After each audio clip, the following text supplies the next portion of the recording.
अस्सलाम वालेकुम स्टूडेंट। शुरू करती हूँ Nalanda open university MA Urdu part 1 का पेपर 2। पेपर 2 का चैप्टर 2 शुरू हो चुका है। 2.5 भी कंप्लीट हो चुका है। 2.6 है अब अमीर खुसरो और हिंदुस्तानी मौसीकी। मौसीकी का मतलब आप लोग समझते होंगे। मौसीकी क्या चीज़ है?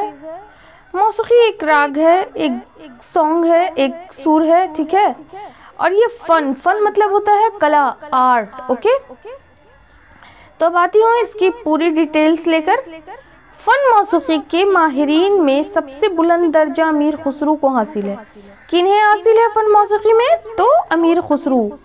ओके, उन्हें नायक के लक़ब से याद किया जाता है। नायक, अब देखिए आप फिल्म में भी देखा होगा, खलनायक, नायक, ये सब इस्तेमाल होता है बहुत सारा। इसे गाने बजाने में आप लोगों को इजीली मिलता होगा, ठीक है।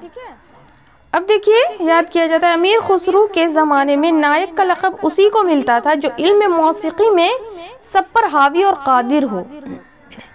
और अमीर खुसरो को मौसीकी पर पूरी कुदरत हासिल हो गई थी। खुसरो को हिंदुस्तान की हर चीज़ से वालेहाना मोहब्बत थी, यानी पागलपन जैसी मोहब्बत उनको थी। कहाँ थी, किससे थी? तो हिंदुस्तान की हर एक शय से, ठीक है। ये एक अजीब बात है कि खुसरो हिंदुस्तानियत का ज़हूर शायरी से ज़्यादा फ़न मौसीकी में हुआ है। उन्होंने हिंदुस्तानी मौसीकी में पूरी दस्तरस रखते थे। सबसे पहले उन्होंने धरपद की इस गनाई शायरी में इज्तिहाद पैदा किया जो देवताओं की हम्दो सना के लिए की जाती थी। शायरी की तरह मौसीकी भी खुसरो की रगो पे में भरी थी। क्या थी? मौसीकी, यानी जिस तरह से वो शायरी करते थे वो मौसीकी भी करते थे। गाना बजाना, गाना भी उनको बहुत ज़्यादा अच्छी तरीके से, उससे भी मोहब्बत वो करते थे। किसी आवाज़ को शेर में और किसी ख्याल को राग रागनी में ढाल देना, यानी राग गाना, यानी एक कला था उनका, ढाल देना अमीर खुसरो के बाएं हाथ का खेल था। जाहिर है वो ऐसे थे कि उनके लिए हर चीज़ बिल्कुल आसान थी मौसीकी के से राब्ते जो भी हो रिलेटेड। मसलन नौबत नक्कारा शहनाई जो बोलते हैं ना आपको, उसको नक्कारा कहते हैं। किसी तरह का की आवाज़ को इस तरह बांधा, नान की खुर्दी खाना ब्रो, नान की खुर्दी खाना ब्रो, खाना ब्रो, खाना ब्रो। तो ये एक राग है, इसको आप समझ रहे होंगे जैसे कैसे होता है ना सारे ग म प ध नि सा, इस तरह का, उसी तरह का ये राग यहाँ पर पेश किया गया है। नान के खुर्दी खाना ब्रो, ना के बदस्त तू करदम खाना ग्रो, खाना ब्रो, है ना। इस तरह के आपके पास सुर और मौसीकी का ये राग है, ठीक है। मौसीकी का एक रंग है धरपद, इसके अंदर देवता इनके भजन गाए जाते थे। अमीर खुसरो ने महसूस किया कि धरपद में कुरख्तगी है। उन्होंने इसमें नरमी डाली और तसव्वुफ के पेश नज़र हमदो नात वगैरह को गनाई शायरी में दाखिल किया और इसको मौसीकी के उसूल के मुताबिक रागों में बिठाया। यानी शेर व शायरी, गज़ल, नात वगैरह, हमद भी वो अपने राग में गाते थे। अभी भी ऐसा है, खुद मेरा भी इस चैनल पे बहुत सारा राग से गज़ल और नातिया कलाम पेश किया हुआ है, आप लोग देख लीजिएगा। तो इस तरह के उनके अंदर सूर था, ये खुदाई देन होती है, ठीक है। खुदादाद इनमें सलाहियत थी, किनमें? तो अमीर खुसरो में बिठाए। फिर इस मौसीकी में गज़ल के मौज़ूआत हिज्र फ़राक़, हुस्न इश्क़ या बहार ख़ज़ां वगैरह भरे और फिर इसको मज़ामीर के साथ पेश किया जो मौसीकी की दुनिया में बिल्कुल नई चीज़ के रूप में उभरी। क्लासिकी संगीत की राग रागनियों में अमीर खुसरो ने बेहद खूबसूरत पेवंदकारी की है। क्या की है? तो देखिएगा आप लोग, क्लासिकी संगीत की राग में ले देकर बात आ रही है गीत और संगीत, गाना बजाना, ठीक है, में बेहद खूबसूरत पेवंदकारी की है। जो रागनियाँ उन्होंने, पेवंद मतलब समझते हैं ना, किसी तरह का उसमें लगाना, साटना। जैसे कपड़े में पेवंद होता है, यानी फटे जगह पर आपको कपड़ा साट कर सी दिया तो वो पेवंद हो गया। उसी तरह से किसी चीज़ में, हर चीज़ में, हर वस्तु में, हर शय में लगाने को कहते हैं पेवंद। तो ये पेवंदकारी करते थे। जो रागनियाँ उन्होंने ईजाद की उनमें एक बहार रागनी है जिसका मिजाज ऐसा लचकदार है कि गाने वाले इसके सुरों को दूसरे राग रागनियों के सुरों में मिला देते हैं और इस ताल से एक नई शक्ल पैदा होती है, ठीक है, हो जाती है। मौसीकी के ताल्लुक से हिंदुस्तान को दो हिस्सों में तकसीम किया जा सकता है। यानी मौसीकी, फ़न मौसीकी के ताल्लुक से रिलेटेड जो है इंडिया को दो भाग में डिवाइड कर दिया है। शुमाली हिंदुस्तान के लोग आमतौर पर मौसीकी और इसके राग रागनियों से वाकिफ़ नहीं थे। लेकिन अब देखिए आगे क्या है, शुमाल तो वाकिफ नहीं था, लेकिन इसलिए इधर के लोग सिर्फ नगमों से लुत्फानंदोज थे। बोले गाना गा सुनते थे, नगमा है ना, नगमा मतलब गाना होता है, से लुत्फानंदोज थे। और ये राग था सुर ताल जैसे, है ना। दक्षिणी हिंदुस्तान खास तौर से कर्नाटक में मौसीकी का खूब चलन था। खुसरो के ज़माने में वहाँ के गाने वाले स्थित गीत और छंदे काम लेते थे। ईरान में मौसीकी का खासी अहमियत दी जाती थी मौसीकी को, और चूंकि अमीर खुसरो ईरान से बराह रास्त वाबस्ता रहे हैं, इसलिए उन्होंने ईरान मौसीकी को हिंदुस्तान में आने दिया और अजमी मौसीकी के अंदाज पर हिंदुस्तानी में कौल कल्बाना, तराना और नक्श-ए-गुल वगैरह इख्तिरा किए। यानी ईरान से जो बाज़ाब्ता आवागमन होता था, आना जाना होता था, तो मौसीकी को यहाँ इनकम खुशामदीद किया गया, यानी वेलकम किया गया। उसकी काफ़ी अच्छा ज़्यादा से मतलब यहाँ पहुँच गई, और ईरान से ये भी ताल्लुक़ रखते थे अमीर खुसरो भी, तो इसलिए ये बाज़ाब्ता राइज होने लगी। लोग कहते हैं कि हिंदुस्तानी सितार इनके लगभग 12 शक्लें बताई गई हैं। किनकी? तो कौल कल्बाना, तराना, नक्शे गुल की, है ना। इसी तरह चौताल, तिलवाड़, रूपक वगैरह तालों की जगह खमसा, दोबहरा, फर्दो, दस्त वगैरह ताले करार दी। लोग कहते हैं कि हिंदुस्तानी सितार भी अमीर खुसरो ही की ईजाद है, लेकिन मुअर्रिखीन इस पर मुतफक्किन नहीं है। बादशाहनामे में ख्याल को भी इन्हीं की ईजाद बताया गया है, लेकिन अब अमीर खुसरो के ईजाद करदा ख्याल का पता लगाना एक मुश्किल अमर है। अलबत्ता इनके ईजाद करदा कौल कल्बाना वगैरह की बंदिशें अब भी मिलती हैं। इस ख्याल का गायकी की बंदिशों को हज़रत निज़ामुद्दीन औलिया के उर्स के मौके पर सुना जा सकता है। यानी जब अब उर्स के मौके पर इस तरह की मौसीकी का कुछ न कुछ असरात आपको मिलता है, ठीक है, मिलता है। तराना और तिरवुट की शक्लें अब भी मौजूद हैं, मगर बड़े अफसोस का मुकाम है कि इनके ईजाद करदा ख्याल का अब कोई निशान नहीं मिलता है। अलबत्ता जौनपुरी राग अब भी सुनने को मिलता है।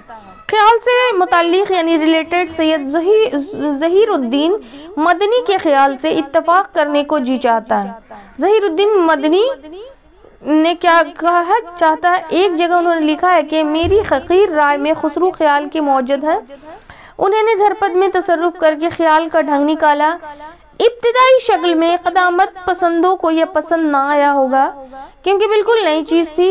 इसके गाने का अंदाज धरपद से अलग था, इसकी तालें अलग थी और इसकी ग़िनाई शायरी भी मुख्तलिफ थी, यानी अलग अलग थी। आगे चलकर सुल्तान हुसैन शर्की ने जिद्दती पैदा करके उसे एक नया रुख दिया। मोहम्मद शाह रंगीली के दौर में सदा रंग और अदा रंग ने और भी अनोखे रंग में पेश किया। खुसरो ने जो रागनियाँ या धुनें ईजाद की या हिंदी मौसीकी से जो मखलूत रागनियाँ तरतीब दी, वो सब ख्याल ही की हैं। उनकी तालें भी पखावज की तालों से मुख्तलिफ हैं। खुसरो ने जो कुछ इत्तेहाद किया, ज़रूरतन किया, वो सूफ़ी थे, सूफियों की सोहबत में रहते थे। सूफी मतलब समझ रहे हैं ना आप लोग, मतलब अल्लाह ताला को मानने वाले और हर वो नेक काम करने वाले। इनके मिजाज और क़ल्ब के अंदरूनी गोशों से खूब वाकिफ़ थे। सूफिया धरपद की भारीपन और पखावज की घनगरज की मुतहम्मिल नहीं हो सकते थे, लिहाजा खुसरो ने सूफिया के रूह क़ल्ब को गरमाने के लिए एक ढंग निकाला।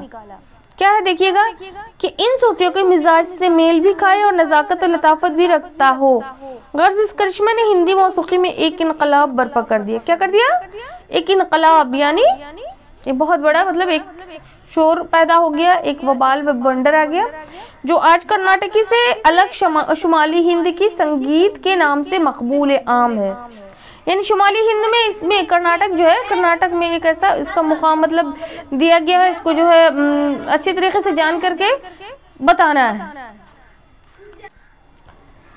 अमीर खुसरो और हिंदुस्तानी रागों की तालमेल लाम में मेल यहाँ पर पूरा दिया हुआ है में अमीर खुसरो की कोशिशें काबिल सताइश हैं। उन्होंने कुछ ईरानी धुनों को हिंदी मौसीकी में दाखिल किया है। ईरान से जो धुन और मौसीकी शामिल हुई थी उसे हिंदुस्तान में लाकर मुंतकिल किया है। जिंगोला, मजाज और नूर रोज़ा ईरानी धुनें हैं। क्या है? ये सारी चीज़ें यहाँ पे देखिए आपको अंडरलाइन किया हुआ है, ये ईरानी धुनें हैं। हिंदुस्तानी इस्लाम में उन्हें जंगला, हिज और नूर चस्का कहा जाता है। इसके अलावा अमीर खुसरो ने हिंदी और ईरानी रागों की आमेजिश, आमेजिश मतलब होता है मिलाना, यानी मिक्स करना, किसी चीज में मिलाने को आमेजिश कहते हैं। आमेजिश से कुछ रागनियां बनाई और साथ ही हिंदी मौसीकी में कुछ नई धुनें इजाद की। हिंदी मौसीकी में क्या किया, एक धुन, एक राग उसमें नई पैदा की। इन धुनों में से कौल, तराना, नक्श, गुल, कलबाना, बसीत और मोबला ज्यादा और अहम मशहूर है। ठीक है, इसको देखोगे। ईरानी मौसीकी में गाम यानी राग 12 हैं और ये मुख्तलिफ शक्लों में तकसीम होते होते हजारों तक पहुंच गए हैं। देख लीजिएगा, ईरानी मौसीकी में गाम यानी राग है, गाम बोलते हैं ना। समझने वाली बात यही है, जिस तरह से एक जो धुन है ना, सारे गामा पा धा नी सा, उसी तरह का उनका जो आपको कलाम पिछले पृष्ठ में, पिछले पेज में आप देखा होगा, बिल्कुल वैसा ही होता है। तो कितने हैं उनकी ईरानी मौसीकी में जो गाम थे, वो कितने थे, 12 थे और ये मुख्तलिफ शक्लों में तकसीम होते होते हजारों तक पहुंच गए। यानी बहुत सारा इसको तो मुख्तलिफ करने में अहम रोल जो है अमीर खुसरो का था। ठीक है, पहुंच गए। हिंदी में भी 6 राग और 36 रागनियां, हजारों राग रागनियां बनाई गई, यानी 6 राग और 36 रागनियां थी। ठीक है, उसको कितने सारे में बढ़ा दी गई, तो हजारों तक का उसकी तादाद हो गई। अमीर खुसरो ने हिंदी और ईरानी मौसीकी से जो रागनियां मुरत्तिब की हैं, इनकी फहरिस्त बड़ी लंबी है। जाहिर है उसको चेंज करके वो एक लंबी अलग से फहरिस्त बना दी।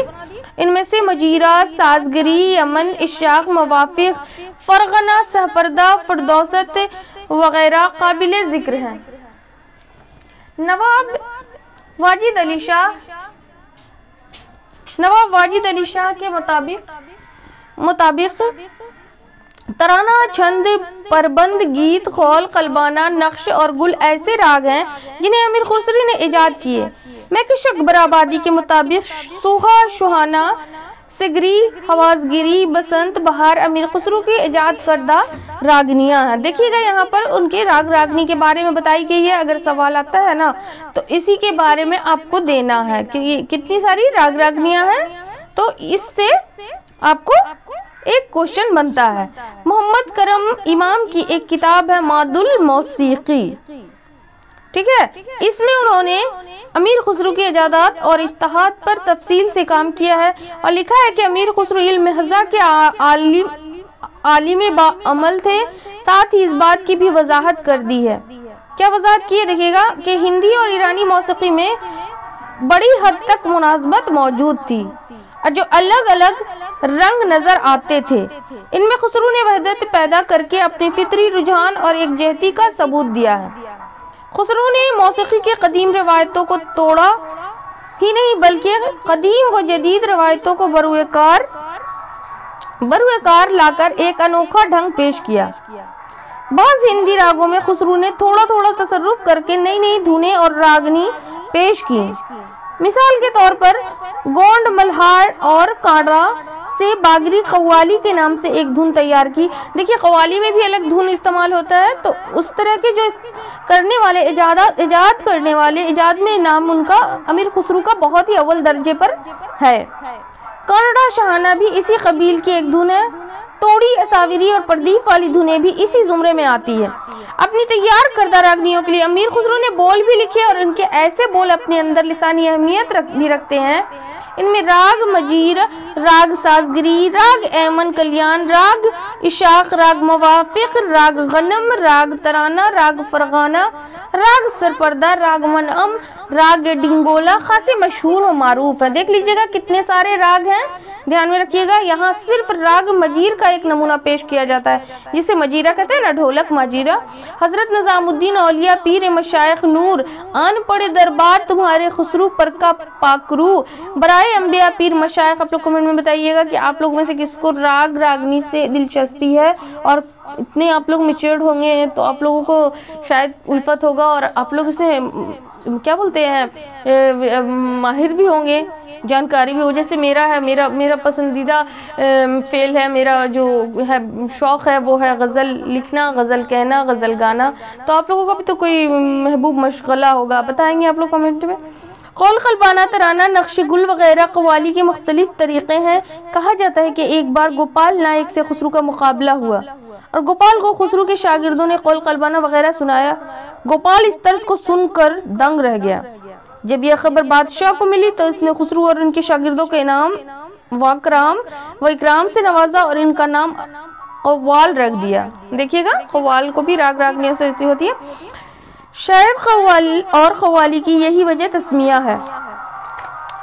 अब देखिए, मौसीकी में तालमेल और लय की अहमियत से इनकार नहीं किया जा सकता। धरपत के साथ पखावज बजाई जाती थी, मगर खुसरू के इजाद करदा ख्याल, कौल और तराना के साथ पखावज बेजोड़ साबित हुई। लिहाजा इसके लिए खुसरू ने तबला और ढोलक की इजाद की। फारसी में तबल बढ़े ढोल को कहते हैं। खुसरू ने तबले और ढोलक के लिए पखावज में कुछ तब्दीलियां की और ऐसा करने पर ख्याल की लताफत दो चंद हो गई। सबसे पहले अपने ढोलक को उन्होंने 4 बोल दिए। क्या कितने बोल दिए? 4। देखिएगा, सुकूड़, कड़ान, कट, झा, ये 4 बोल हैं किसने? ढोलक को दिए थे, ठीक है। और इनमें फारसी बहूर अफजान मिलाकर 17 ताले तैयार की। हर चीज में एक न एक एंगल होता है, एक क्या बोलते हैं, सूत्र होता है, क्या बोलते हैं उसको, वो ज़रूरी होता है ना, वही चीज़ इसमें भी पाई जाती है। बिना बहर के गज़ल मुमकिन नहीं है, तो उसी तरह से बिना गाना के सुर, ताल और राग रागनी ज़रूरी होती है। वो कुछ इस तरह है: पश्तू, जुबहर, कव्वाली, सूल, फाख्ता, होरी, ज़िला, ताल, सवारी, आड़ा, चुताला, झूमरा, झप, ताल, खमसा, फरोदस्त, पहलवान, कैद, दास्तान, पट, ताल और चिपक। ठीक है, इस तरह से आप बहुत ही मुख्तसर पढ़ा कर छोड़ूंगी क्योंकि बहुत ज़्यादा नॉइज़, हल्ले गुल्ले हो रहे हैं, शायद कहीं गाना भी बज रहा है, तो इसे मैं जल्दी कंप्लीट करूंगी। इस तौर पर हम पाते हैं कि हिंदुस्तानी मौसीकी अमीर खुसरू की रहीन मिन्नत है। मौसीकी के लिए जो लवाज़िमात हो सकते हैं, इनमें से बेशतर या तो अमीर खुसरू की अपनी इजादें हैं या अपने तसर्रुफात। ढोलक अमीर खुसरू ही की जिहादी सलाहियतों का नमूना है। लोग उसे लकड़ी से बजाते थे, अमीर खुसरू ने उंगलियां इस्तेमाल की। इसकी थाप में जो गर्माहट और धुनों में लफ्ज़ों का जो उभार, इसके बगैर मौसीकी बिल्कुल बेमज़ा है। सितारों से बनाया गया साज है, ये भी अमीर खुसरू का ही करिश्मा है। मौजूद दौर का गिटार इसी सितार की तरक्की याफ्ता शक्ल है, यानी अभी जो गिटार आप लोग देख रहे हैं वो मौजूदा दौर में उसी ज़माने का यहाँ पर है। ठीक है, अमीर खुसरू के इजाद करदा सितार को सितार इसलिए भी कहते हैं कि इसमें उन्होंने सिर्फ 3 तार रखे हैं। सितार के बोल डा, रा, डार खुसरू की जो जुद्दत तबाह के गमाज मालूम होते हैं। मौसीकी पर खुसरू को इस कदर कुदरत हासिल थी कि जिस आवाज़ को चाहते हैं बोलों में बांध लेते थे। मैं बहुत मजबूर हूँ, यहाँ पर आवाज़ होने लगी है, अब इसको स्टॉप करती हूँ। मिलती हूँ नेक्स्ट वीडियो में। खुदा हाफिज़।